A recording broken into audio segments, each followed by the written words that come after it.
እንኳን ደህና መጣችሁ። ዛሬ የምንመለከተው ሰነድ እውነት ለመናገር በጣም ልዩ ነው። በመዘገየት እና እርግጠኛ ባልሆነ ሁኔታ ውስጥ ስለመቆየት የሚናገር መንፈሳዊ ጽሑፍ ነው። የጸሎት ይዘትም አለው። ያው ሁላችንም በሕይወታችን ውስጥ በሆነ ሰዓት ላይ የምንጠብቀው ነገር ሲዘጋይ የሚሰማንን ስሜት እናውቀዋለን። ያንን የትዕግስት ማጣት ስሜት። እናም ይሄ ሰነድ ያንን የመጠበቂያ ጊዜ ከጭንቀት ወደ ዓላማ አለው የዝግጅት ወቅት እንዴት መቀየር እንደሚቻል ፍኖተ ካርታ ያሳየናል። በትክክል ዋናው ቁም ነገር ያለው እዛ ጋ ነው። ሰነዱ የሚጀምረው በሁላችንም ውስጥ ባለው መሰረታዊ ግጭት ላይ ነው። ማለቴ በእኛ የችኮላ ተፈጥሮ እና ሰነዱ መለኮታዊ ጊዜ አጠባበቅ ብሎ በሚጠራው መካከል ባለው ልዩነት ላይ። እኛ ፈጣን ውጤት እንፈልጋለን፣ ፈጣን መልስ፣ ሁሉንም ነገር አሁኑኑ ነው የምንፈልገው። በፍጹም። ሰነዱ ግን የሚያሳየው ከእኛ ፍላጎት ውጪ የሚንቀሳቀስ የራሱ የሆነ ስልት እና ቅዱስ ጊዜ ያለው ሂደት መኖሩን ነው። እና የዛሬው ውይይታችንም ይሄንን መተንተንና በመጠበቅ ውስጥ የተደበቀውን ትርጉም መፍታት ይሆናል። እሺ፣ እስቲ እንጀምር። ሰነዱ መነሻ የሚያደርገው ያው ሁላችን የምናውቀውን የሰው ልጅ ተፈጥሮ ነው። ይሄ ቀድሞ መሮጥ፣ የተዘጉ በሮችን በግድ ለመክፈት መሞከር፣ በትዕግስት ማታት፣ መሰቃየት፣ በጣም ልብ የሚነኩ አገላለጾች አሉት። ለምሳሌ መልሶችን ከማሳደድ ይልቅ አንተን ማሳደድ ነበረብን ይላል።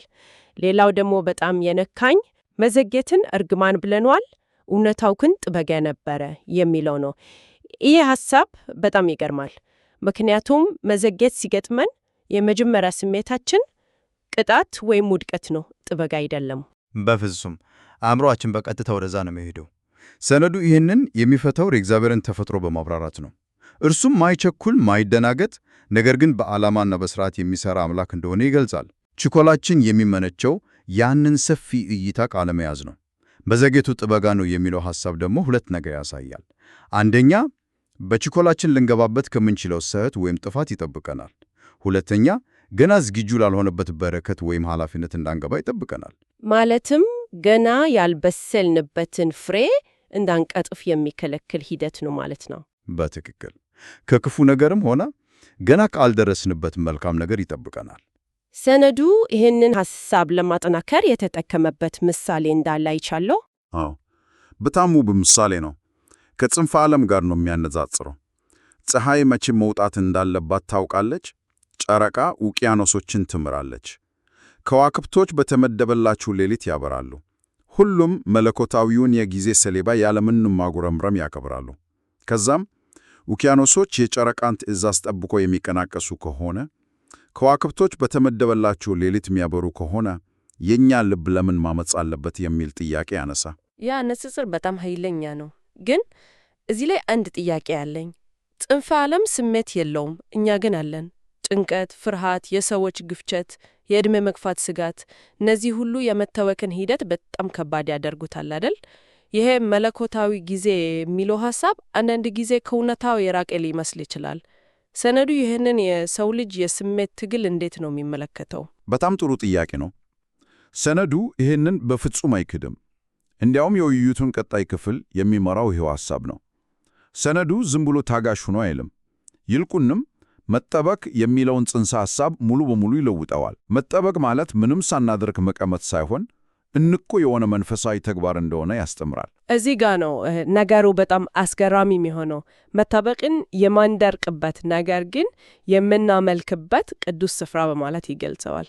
ይሄ ለእኔ በጣም አዲስ ሐሳብ ነው። የመጠበቂያ ቦታ ለምሳሌ የሆስፒታል ኮሪዶር ወይም በሥራ ወቅት መጠበቂያ ክፍል ውስጥ ያለው ስሜት የጭንቀት ነው። ያንን ቦታ እንዴት ወደ ቅዱስ ስፍራ መቀየር ይቻላል? እውነት ነው። ደግሞ በዙፋኑ ክፍል ብቻ ሳይሆን በኮሪዶሩ ውስጥ ሆነን ማመስገን የሚለውም ሐሳብ አለ።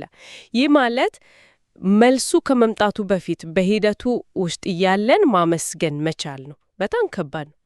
በጣም ከባድ ነው። ምክንያቱም እይታችንን እንድንቀይር ያስገድደናል። ኮሪዶሩ ባዶ ቦታ ሳይሆን የዝግጅት ክፍል እንደሆነ እንድናምን ይጋብዘናል። ሰነዱ እንደሚለው የመጠበቁ ዓላማ ላይ ስናተኩር ነው ይሄንን ማድረግ የምንችለው። መጠበቅ ቅጣት አይደለም፣ ዝግጅት እንጂ። እምቢታ አይደለም፣ አቅጣጫን ማስተካከል እንጂ። መቀዛቀዝ አይደለም፣ መቀደስ ነው ይላል። አዎ መቀደስ እንጂ። መቀደስ የሚለውን ቃል ተመልከቺ። ይህ ማለት በመጠበቅ ሂደት ውስጥ ውስጣዊ ለውጥ፣ የባህሪ መንጻት ይካሄዳል ማለት ነው። እሺ፣ እዛች መቀደስ የምትለው ቃል ላይ ትንሽ እንቆይ። ይህ ማለት በመጠበቅ ውስጥ ባህሪያችን ይቀየራል እያለን ነው። ምን አይነት ለውጥ ነው? ዝም ብሎ ትዕግስትን መማር ብቻ ነው? ከዚያ የተለቀ ነው። ሰነዱ ይህንን ሲያጠናክር አንድ ወሳኝ ጥቅስ ይጠቀማል። በረከቱ ሲመጣ እንዳንናወጥ፣ አንተን በጥልቅ እንድናምን፣ እንድንነጻ፣ እንድንጸና ስለምትፈልግ እንድንጠብቅ ታደርገናል ይላል። ይሄ ማለት መዘግየቱ ሦስት ዋና ዋና ነገሮችን ያደርጋል። እምነታችንን ያጠልቃል፣ ከማያስፈልጉን ነገሮች ያነጻናል፣ ከትርቤት ሊሆን ይችላል፣ እናም ባህሪያችንን ያጸናል። ለምሳሌ አንድ አዲስ ቢዝነስ ለመጀመር አስቦ የገንዘብ ድጋፍ የሚጠበቅን ሰው እንውሰድ። መዘግየቱ እንደ ውድቀት ሊሰማው ይችላል። ነገር ግን በዚህ ሰነድ እይታ ያ ጊዜ የቢዝነስ ዕቅዱን እንዲያጠራ፣ ገበያውን የበለጠ እንዲማር የተሰጠው የዝግጅት ጊዜ ሊሆን ይችላል። ገንዘቡ ሲመጣ ዝግጁ ሆኖ እንዲገኝ። ስለዚህ መቀደስ ማለት ለሚመጣው ነገር ብቁ ሆኖ መገኘት ማለት ነው። አሁን ኮሪደር ውስጥ ሆኖ ማመስገን የሚለው ሐሳብ የበለጠ ግልጽ የሆነልኝ ነው። የምናመሰግነው ዝም ብለን ሳይሆን በሂደቱ ውስጥ እየተቀረጽንና እየተዘጋጀን መሆኑን ስለምንረዳ ነው። ግን ያው በአእምሮ ደረጃ ይህንን መረዳት አንድ ነገር ነው። በተግባር መሬት ላይ ለማውረድ ሰነዱ የሚረዳን ፍንጭ ይሰጥ ይሆን? አዎ፣ በጣም ተግባራዊ መመሪያዎችን ይሰጣል። አንደኛውና ዋናኛው ነገር የውስጥ ድምፆችን ማስተዳደር ነው። ተረስተሃል ወይም ጊዜ እያለቀብህ ነው የሚሉ የውሸት ድምፆችን ዝም ስለማሰኘት በሰፊው ያወሳል። እነዚህ ከጥጥራትና ከፍርሃት የሚመነጩ ድምፆች ናቸው። ዝም ካላሰኘናቸው የመጠበቂያውን ጊዜ ወደ ስቃይ ይለውጡታል። በተለይ ሁለት አገላለጾችን ተጠቅሟል። የንጽጽር ጋኔናዊ መንፈስን ማውገዝ እና የፍጥነትን ጣዖት መስበር። አንድ ደቂቃ ቆይ። የፍጥነትን ጣዖት መስበር የሚለው አገላለጽ በጣም ከባድ ነው። የኔ ትዕግስት ማጣ ጣዖት አምልኮ ሊሆን እንደሚችል ከዚህ በፊት አስቤው አላውቅም ነበር። በትክክል ዘመናዊው ባህላችን ፍጥነትን ያመልካል አይደል? ፈጣን ምግብ፣ ፈጣን ኢንተርኔት፣ ፈጣን ስኬት። ይህ ባህል ቀስ በቀስ የሚበስልን ሂደት እንድንጠላ አድርጎናል። ሰነዱ ይህንን እንደ ጣዖት አምልኮ ነው የሚቆጥረው። ምክንያቱም ከፈጣን ውጤት ውጪ ሌላ ነገር ዋጋ እንደሌለው እንድናስብ ያደርገናል። እውነት ነው። የንጽጽር ጋኔናዊ መንፈስ የሚለውም አንዲሁ ነው። የራሳችንን የመተበጫ ኮሪዶር ከሌሎች ሰዎች የዙፋን ክፍል ጋር ስናነጻጽር ነው ተስፋ የምንቆርጠው። ልክ ነሽ። በተለይ በማኅበራዊ ሚዲያ የምናየው የሌሎች ሰዎች የተሳካ ውጤት ብቻ ነው። ሂደታቸውን፣ ትግላቸውን፣ የመጠበቂያ ጊዜያቸውን አናይም። ስለዚህ የራሳችን ጉዞ የተበላሸ ይመስለናል። እና ጸሎቱ እነዚህን ሁለት ነገሮች የፍጥነት ጥማትና ንጽጽርን በቀጥታ እንድንዋጋቸው ነው የሚነግረን። ይህን ማድረግ ስንጀምር ነው የመጠበቂያውን ጊዜ በትክክል ልንጠቀምበት የምንችለው ማለት ነው። አዎ፣ ይህንን ከትልቁም ምስል ጋር ስናገናኘው ሰነዱ ስኬትን የምንለካበትን መንገድ እንድንለውጥ እየጋበዘን ነው። በዘመናዊው ዓለም ስኬት የሚለካው በፍጥነት፣ በታዋቂነትና በጭብጨባ ነው። ነገር ግን ይህ ሰነድ እውነተኛ ስኬት የሚለካው በመታዘዝ፣ በስውር በታማኝነት በመገኘት እና ራስን ሙሉ በሙሉ አሳልፎ በመስጠት እንደሆነ ያስረዳል። ውጤቱ ከመታየቱ በፊት በሂደቱ ውስጥ በታማኝነት መገኘት ራሱ ስኬት ነው። ይህንን ለማስረዳት የተጠቀመው የአትክልተኛ ምሳሌ አለ አደል? አዎ፣ እግዚአብሔርን እንደ ዋና አትክልተኛ ይገልጸዋል። አትክልተኛው ትክክለኛውን ነገር በትክክለኛው ጊዜ ይከረክማል፣ ያተታል፣ ይተክላል። አንዳንድ ጊዜ መከርከም ለተክሉ እንደ ጥቃት ሊመስለው ይችላል። ነገር ግን አትክልተኛው የሚያደርገው ለተሻለ ፍሬ ነው። በተመሳሳይ በእኛ ሕይወት ውስጥ አንዳንድ መዘግዮች እንደ መከርከም ናቸው። በወቅቱ ያማሉ፣ ግን ዓላማቸው እኛን ለበለጠ ፍሬ ማዘጋጀት ነው። ስለዚህ እይታን መቀየር ነው። በስውር የምናደርገው ትግል፣ በየቀኑ በታማኝነት የምንሰራው ሥራ፣ እነዚህ ሁሉ ዋጋ አላቸው ማለት ነው። ስኬት ማለት መድረሻው ላይ መድረስ ብቻ ሳይሆን በመንገዱ ላይ በታማኝነት መጓዝም ጭምር ነው። ይህ ሐሳብ በጣም ነፃ የሚያወጣ ነው። በእርግጠኝነት፣ ምክንያቱም ቁጥጥሩን ከእኛ እጅ ያወጣዋል።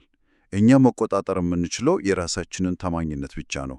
ውጤቱና ጊዜው ግን በአትክልተኛው እጅ ነው። እሺ፣ እንግዲያው ይህ ሁሉ ትግል፣ ንጽጽርን መዋጋት፣ በኮሪደር ውስጥ ማመስገን፣ መጨረሻው ምንድን ነው? የዚህ አይነቱ መጠበቅ የመጨረሻ ውጤቱ ምንድን ነው? ሰነዱ ተስፋ ይሰጣል የሚለውን መጽሐፍ ቅዱሳዊ ቃል ይጠቅሳል። ይህ ማለት መጠበቁ ኃይላችንን የሚያሟጥ ሳይሆን በተቃራኒው የሚያድስና የሚያጠነክር ሂደት ይሆናል። እዚህ ጋር በጣም የሚገርም ሐሳብ አለ። ሰነዱ እንደሚለው ጠላት መዘግየቱ ያጠፋናል ብሎ ተስፋ አድርጎ ነበር። ነገር ግን መዘግየቱ እያሳደገን ነው። ስለዚህ መዘግየቱ ራሱ ወደ መሳሪያነት ይቀየራል ማለት ነው። ከንቱ ጊዜ ከመሆን አልፎ እኛን የሚቀርጽበት የሚያጠነክርበት መድረክ ይሆናል። በትክክል ጸሎቱ እንዲህ ይላል፣ መጠበቁ የመስማት ችሎታችንን የሚስል የጀርባ አጥንታችንን የሚያጠነክር ስሮቻችንን በጥልቀት የሚሰድ መሳሪያ ይሆናል። አስቢው፣ የመስማት ችሎታችን ይሰላል። ይህ ማለት የፈጣሪን ድምፅ ከሌሎች የፍርሃት ድምፆች ለይተን መስማትን እንማራለን። የጀርባ አጥንታችን ይጠነክራል። ይህ ማለት በፈተና ጊዜ አንወላወልም። ስሮቻችን በጥልቀት ይሰዳሉ። በቃ የምንጠብቀው ነገር ሲመጣ እኛ ዝግጁ ብቻ ሳንሆን ፈጽሞ ሌላ ሰው ሆነን እንገኛለን።